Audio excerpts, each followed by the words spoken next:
देखिए,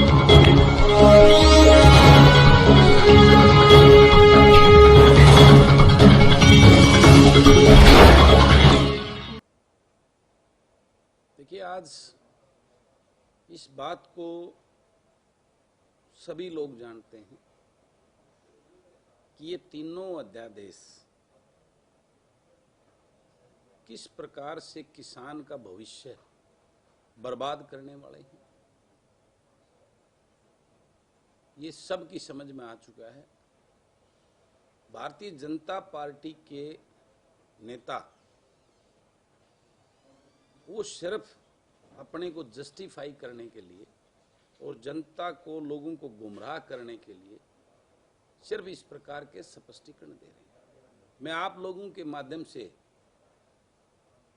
मैं इस अंधी बहरी सरकार के उन नेताओं को भी और हिंदुस्तान के सबसे फेलियर मुख्यमंत्री मनोहर लाल जी को और उसकी टीम को ये बताना और पूछना चाहता हूं, मेरे प्रदेश के और देश के जो बड़े बड़े कृषि विशेषज्ञ हैं,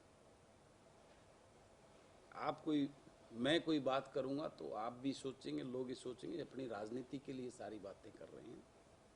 मैं तो उन लोगों की बात करना चाहता हूं, आपको बताना चाहता हूं, जो बहुत ही विद्वान और कृषि क्षेत्र के बहुत, जिनका विजन पूरा देश जानता है और बड़ी बड़ी नेशनल डिबेट्स में वो लोग जात के इस बात को क्लियर करते हैं। जैसे हमारे यहीं से देवेंद्र शर्मा जी हैं, डॉक्टर लाठर जी हैं, उनके अनेकों इन अध्यादेशों में विस्तार से वो पूरे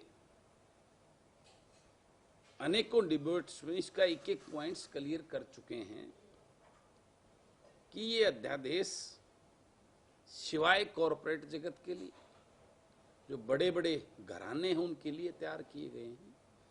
किसान का इसमें कतई कोई भला नहीं होने वाला है। और मैं तो एक सिंपली बात कहना और पूछना चाहता हूं सरकार से कि ये लोग कह रहे हैं कि एमएसपी खत्म नहीं होगा।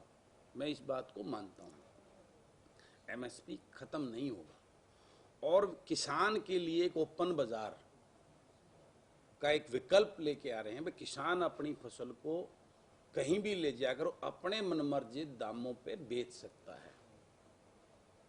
तो मैं इनसे एक सवाल करना चाहता हूं, जब एक फसल का एमएसपी सरकार ने निर्धारित कर दिया कि भाई ये फसल 2000 रुपये क्विंटल बिकेगी, तो कौन ऐसा व्यापारी मिलेगा जो जाके कहेगा नहीं जी आप ये फसल मेरे पास लेके आओ, मैं तो इसको 3000 में कर दूं। कितना बड़ा बेवकूफ इस प्रदेश के किसान को और मजदूर आड़ती को ये बनाने जा रहे हैं। इस बात को तो अंधा से अंधा आदमी भी समझेगा कि मार्केट में किसी चीज पे एमआरपी लिख दिया, भाई ये 10 रुपए की चीज है, उस 10 रुपए की चीज को कौन आदमी ये कहेगा नहीं जी मैं तो 30 में लूंगा? कोई कहेगा क्या? ये मोटी सी बात है। रही बात, अब मैं एमएसपी पे आता हूं। ये बात कर रहे हैं कि एमएसपी लागू रहेगा। मैं मानता हूं एमएसपी लागू रहेगा, आज भी पूरे देश में है, लेकिन उस एमएसपी पे फसल सिर्फ हरियाणा और पंजाब में होती है, बाकी तो कहीं होती ही नहीं। इसलिए तो यूपी का जो किसान है वो हरियाणा में फसल बेचने के लिए आता है, इसलिए राजस्थान का किसान अपनी फसल हरियाणा में बेचने का आता है, इसलिए जो हमारा यहाँ का किसान जो छत्तीसगढ़ में खेती कर रहा है वहां से अपनी कपास और फसलों लेकर यहाँ हरियाणा में बेचने आता है। इतना किराया लगाने के बाद भी उसको हरियाणा के अंदर यहाँ भाव ज्यादा मिलता है, तो एमएसपी का फायदा क्या हुआ? आज मैं परसों जींद मंडी में गया था, कैथल मंडी में, जुलाना मंडी में, मेरे को वहां जींद मंडी में मेरी बात हुई। अब बाजरे की फसल चालू हो गई है, बाजरे का रेट 2150 रुपये है, लेकिन मंडी में तो 1200 रुपये बिक रहा है। तो उस एमएसपी का किसान को फायदा क्या हुआ? हम लोग और किसान जो संगठन या किसानों की यही मांग तो है कि ठीक है आपने सारी चीज दी है, आप उसके अंदर ये ऐड कर दीजिए कि एमएसपी का कानून ला दीजिए कि एमएसपी के रेट से कम जो किसान की फसल कोई खरीदेगा तो उसको उसके ऊपर कानूनन कार्रवाई होगी। यही तो बोल रहे हैं आप। आपके अध्यादेशों का स्वागत है, इसमें ये 3-4 अमेंडमेंट ही तो हैं। अगर सरकार वाकई में ही किसान का भला करना चाहती है, किसान का विकास करना चाहती है और उसकी नीयत में कोई फर्क नहीं है, तो इस बात से क्यों भाग रहे हैं? क्यों इतनी जल्दबाजी के अंदर लोकसभा में भी बिल पारित हो गया, राज्यसभा में भी पारित हो गया, कोई वोटिंग नहीं हुई, तालियां बजाकर हो गई? ये क्या खेल है?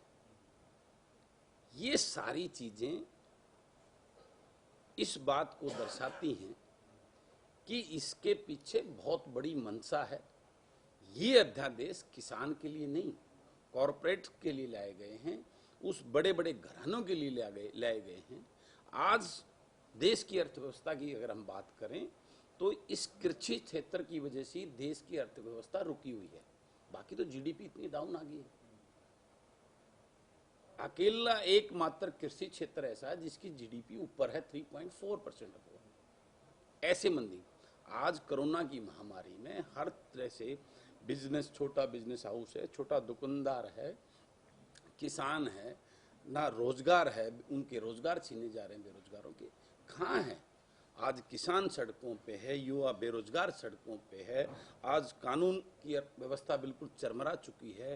हरियाणा प्रदेश अपराधीकरण में नंबर 1 बन गया है, बेरोजगारी में नंबर 1 बन गया है, नौकरी छीनने में नंबर 1 बन गया है, करप्शन में नंबर 1 बन गया है। हर रोज नए नए घोटाले देखने को मिलते हैं। आज मुझे लेटेस्ट एक बात का अपडेट पता लगा कि सरकार ने एक चीज की घोषणा की है कि भाई कोविड उस फंड में 345 करोड़ रुपए आए थे और उसको हमने कैसे कैसे वो खर्च कर दिया। मैं तो देख के हैरान होगा, 345 करोड़ में हरियाणा प्रदेश में 3 ऐसे बड़े बड़े जो लेटेस्ट टेक्नोलॉजी के 3 बहुत बड़े हॉस्पिटल खुल जाते तो इस जनता का भला होता और उसका वो होता। लेकिन इन्होंने 350 करोड़ रुपए को पी गए, उसको 117 करोड़ की दवाइयां दिखा दी, कुछ उसमें और कुछ दिखा दी। 63 करोड़ रुपए तो मजदूरों को शिफ्ट करने के दिखा रखे हैं, जो इन्होंने एक पैसा उनके ऊपर, उनको पता लाठियां मारी हैं, बेचारे रातों रात पैदल चल के गए हैं सबके सामने। यमुनानगर में क्या क्या हाल हुआ उनके साथ में। कितना बड़ा ये इसके नाम पे जो शोषण और ये लूट मचा रखी, इस सरकार का बिल्कुल विजन सबको पता चल चुका है। ये सिर्फ घोटाले इस प्रदेश को लूटने के लिए लगे हुए हैं। इनको इस प्रदेश के किसान से, युवा बेरोजगार की कोई चिंता नहीं है, छोटे व्यापारी कर्मचारी की कोई चिंता नहीं है। इनको बस एक ही चीज है, किस प्रकार से इसको सिस्टम को कोलैप्स करके लूट लें सारे। आज